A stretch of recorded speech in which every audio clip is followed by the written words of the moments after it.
The Michigan Department of Environmental Quality classifies anyone who uses a gas pumping system with an underground storage tank as a Class C operator. All Class C operators must be trained in how to quickly respond in the event of an alarm, a spill, an overfill, or any other situation that might create a hazard to the public or the environment. The following video will go over the basics of Dearborn's fuel system and what to do in the event of a spill or other hazardous situation. How to use the fuel system.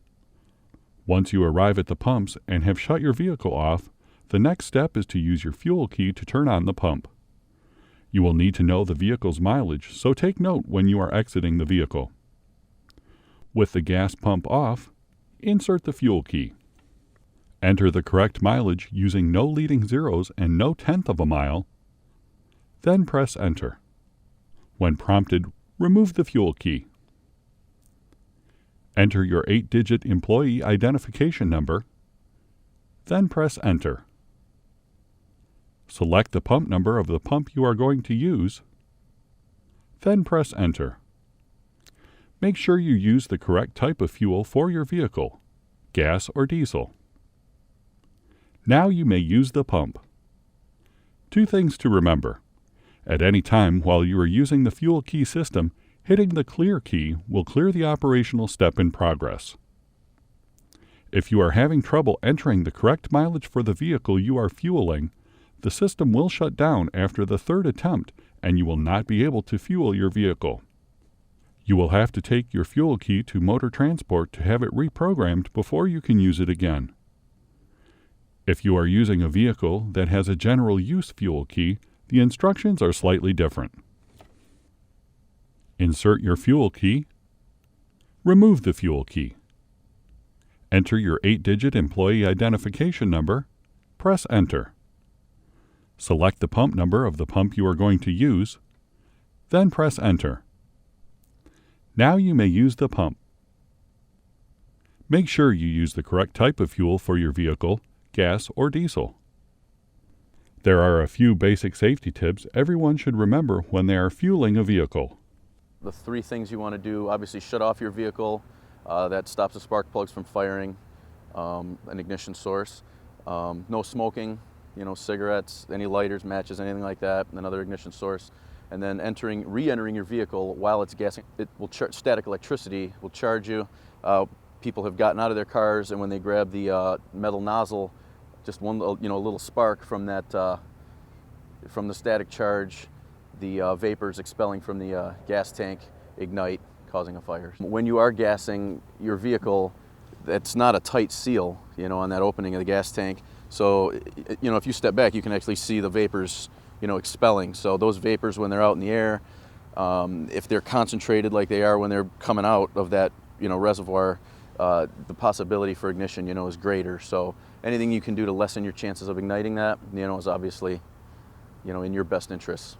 2 other rules employees need to know about pumping gas at the city's pumping stations are: only pump gas into approved metal cans, and do not ever use diesel fuel to clean the back of your dump truck or to clean shovels, floors, or anything else. You are also required to know how to respond in the event of a spill or if overfill happens while you are fueling your vehicle. In each of the fuel pump stations, there are spill control stations that contain absorbent pads that can be used to absorb the spill. Remove the pad, place it on the spill, and gently step on the pad to completely absorb the gasoline. There is another option for this type of small spill. In each fuel pump station, there is also a bucket of kitty litter. A small amount can be poured onto the spill and spread across the spill area to absorb the gasoline. All minor spills should be reported to Motor Transport at 313-943-2424. In the event of a major spill, you should first call 911, then hit the emergency shutoff switch. Each of the city's 3 pumping stations have a clearly marked shutoff switch. Each pumping station has a fire extinguisher that is easy to operate. Here's Fire Inspector Mike Cleach to show you how to properly use a fire extinguisher. In the event of a fuel spill resulting in a fire, you want to use a fire extinguisher depending on the size of the fire. If you deem it manageable and you think you can handle it with a fire extinguisher, do so. Unlatch the case, open the cabinet. Just a quick visual inspection of the gauge. Make sure the yellow arrow is in the charged portion of the gauge. You'll pull the pin from the extinguisher. You'll aim the extinguisher at the base of the fire and squeeze the trigger, which will expel the extinguishing agent. And when you do that, you want to sweep back and forth. Make sure that you cover the entire the area involved in fire. Safety instructions are posted at each of the city's fueling sites. Please take a moment to look them over. Remembering these safety tips is so important because serious injuries or property damage are possible whenever gasoline is being dispensed. If you have any questions about anything you've seen in this video, contact Motor Transport at 313-943-2424.